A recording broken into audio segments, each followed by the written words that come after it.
Assalamualaikum warahmatullahi wabarakatuh. Perkenalkan, nama saya Adelia Zabira dari kelas 11 IPA 2 absen 1.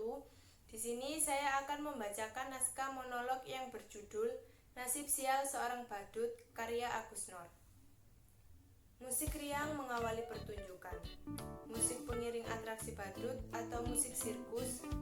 Bisa juga dangdutan atau mungkin musik atraksi topeng monyet. Aktor yang memainkan monolog ini bisa muncul atau sudah ada di panggung. Ia berpakaian gaya badut, tapi bisa dikombinasikan dengan jas atau pakaian lainnya. Riasannya bergaya badut. Bisa juga pada awal atraksi ia memakai semacam topeng badut, tapi nanti saat mulai bicara kemudian melepaskannya. Pertunjukan dimulai dengan atraksi badut itu. Akan menarik bila aktor menguasai atraksi-atraksi badut seperti memainkan 3 bola atau 3 botol yang dilempar bergantian, atau muncul dengan sepeda roda 1, atau melakukan atraksi olah.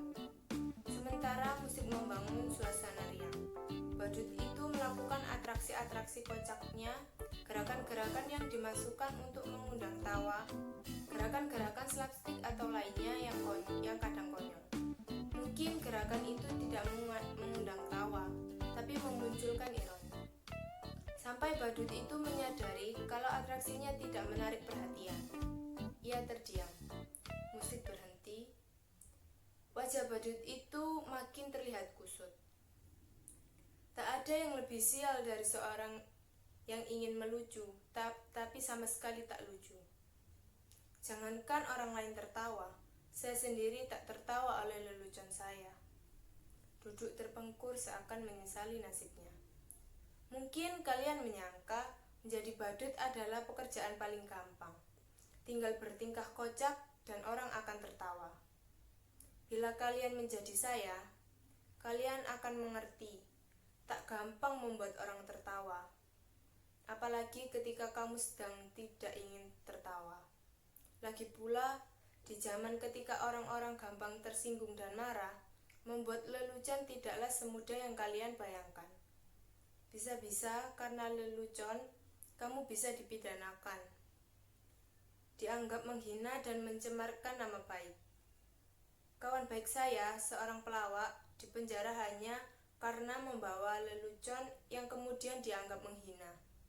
Dia bercerita tentang seseorang yang memanjat pohon kelapa pada jam 10 pagi, dan dari atas pohon kelapa, orang itu mengumandangkan adzan subuh. Tentu saja itu membuat gempar seluruh kampung. Orang-orang langsung berbondong mendatangi orang itu. Berteriak-teriak menghujatnya, bahkan ada yang ingin membunuhnya. Dasar kafir, turun kamu.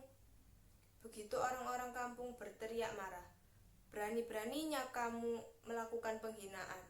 Azan subuh jam 10 pagi, dasar orang aneh, kafir. Tapi dengan tenang, orang itu menjawab, loh, siapa yang aneh? Siapa yang kafir? Coba kalian pikir, saya azan subuh jam 4 di masjid, tapi tak ada satupun kalian yang datang ke masjid. Begitu saya azan subuh jam 10, kok kalian pada berdatangan? Coba kalian pikir, siapa yang gak taat? Siapa yang aneh? Siapa yang kafir? Mengendus dan geleng-geleng. Orang kok gampang mengkafir-kafirkan orang, hanya karena berbeda menjadi bermusuhan. Sekarang, orang sepertinya senang bertengkar. Kalau Descartes bilang, aku berpikir maka aku ada. Orang sekarang seperti bilang, aku bertengkar maka aku ada. Pertengkaran menjadi komoditi, diperjualbelikan, bahkan seringkali diberi pembenaran atas nama keyakinan. Ayat-ayat digunakan untuk kepentingan kekuasaan. Makanya sekarang ini susah membuat orang tertawa.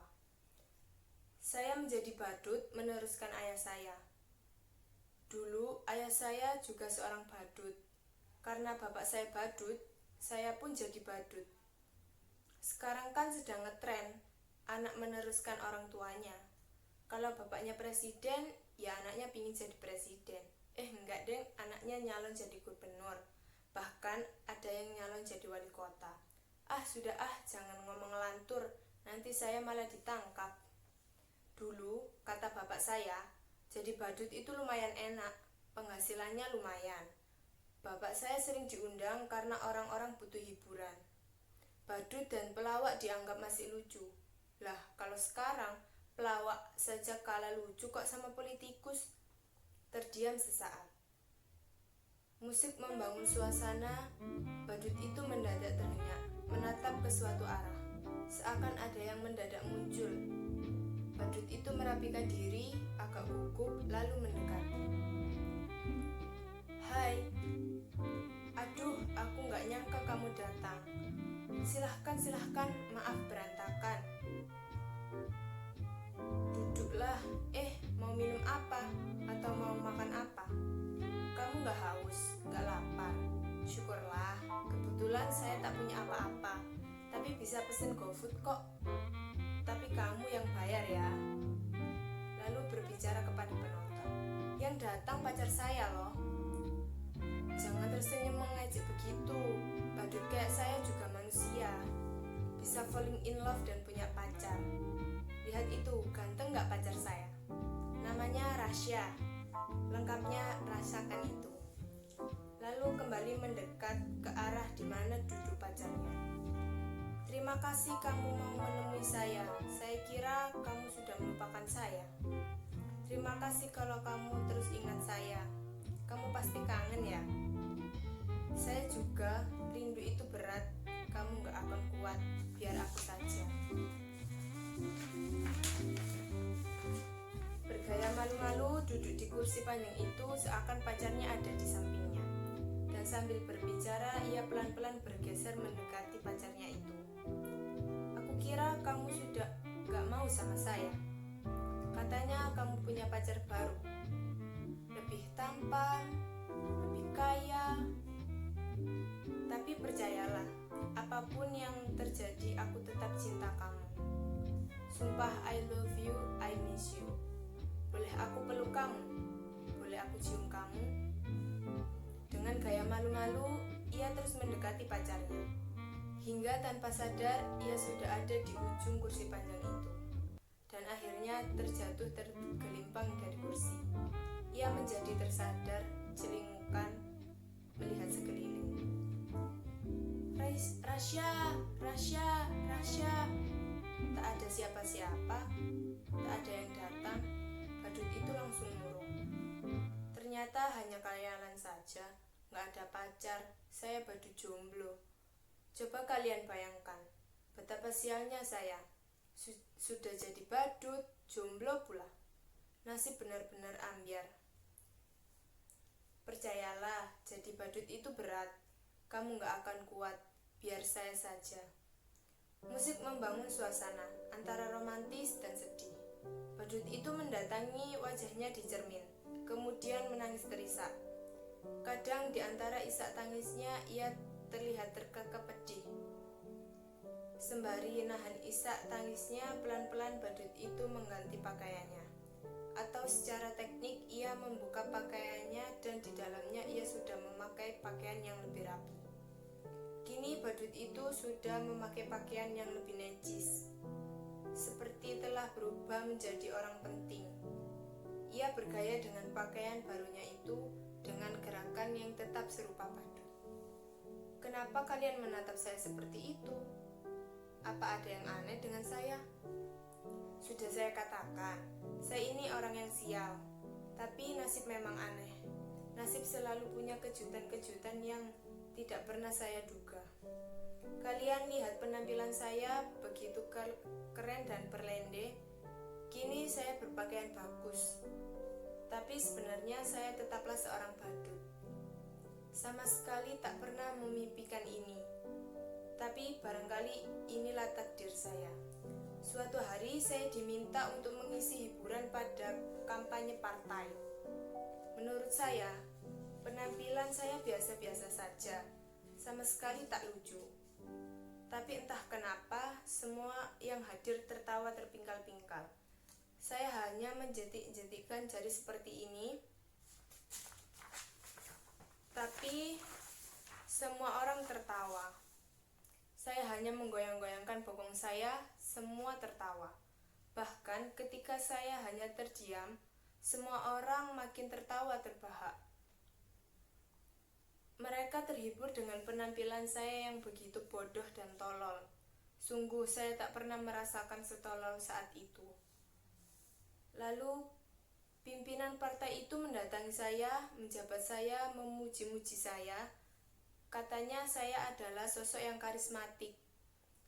Sayapnya bakat untuk disukai semua orang. Dan itulah kekuatan seorang pemimpin. Ia bilang pada saya, sekarang ini menjadi pemimpin tak perlu cerdas atau pintar. Yang penting disukai banyak orang. Demokrasi membuat seseorang menjadi pemimpin bukan lantaran kecerdasannya, tapi karena kemampuan disukai banyak orang. Semakin banyak orang menyukaimu, memujamu, maka kamu akan menjadi pemimpin. Pendukungmu akan memujamu habis-habisan. Tak peduli kamu salah atau benar, yang penting kamu tetap disukai banyak orang. Kamu boleh bohong atau ngibul sesukamu, yang penting orang tetap percaya kamu dan menyukai kamu. Dan kamu punya bakat sebesar itu. Seperti itu. Orang menertawaimu, tapi sesungguhnya mereka menyukaimu.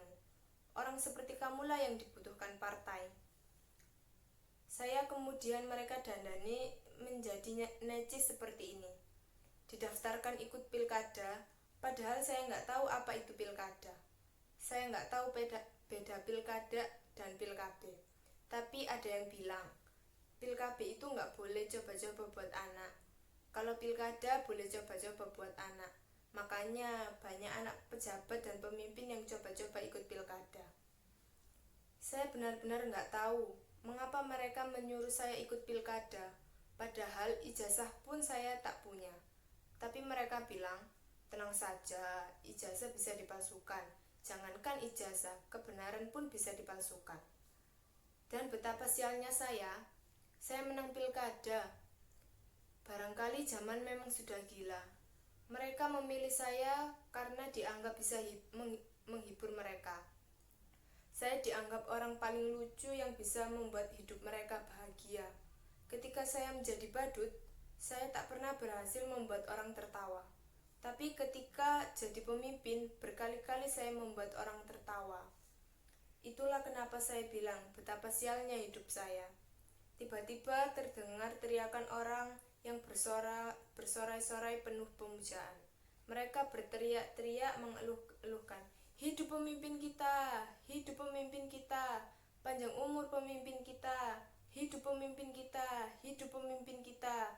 Teriakan-teriakan itu terus bergema, makin keras dan antusias. Badut itu berdiri di atas meja, memandang sekeliling, bagai melihat jutaan manusia yang mengeluh-elukannya. Betapa sialnya hidup saya, dulu menjadi badut, menjadi pemimpin pun tetap jadi badut. Badut yang bisa mereka atur, badut yang membuat mereka terhibur. Sungguh saya memang badut yang sial. Percayalah, menjadi badut itu berat, kamu gak akan kuat, biar para pemimpin saja. Kembali terdengar sorak-sorai teriakan pemujaan. Hidup pemimpin kita, hidup pemimpin kita, panjang umur pemimpin kita, hidup pemimpin kita, hidup pemimpin kita. Teriakan-teriakan itu terus bergema, makin bertambah keras. Sementara badut itu berdiri dan terkekeh di atas meja. Cahaya perlahan padam. Selesai. Sekian video dari saya. Wassalamualaikum warahmatullahi wabarakatuh.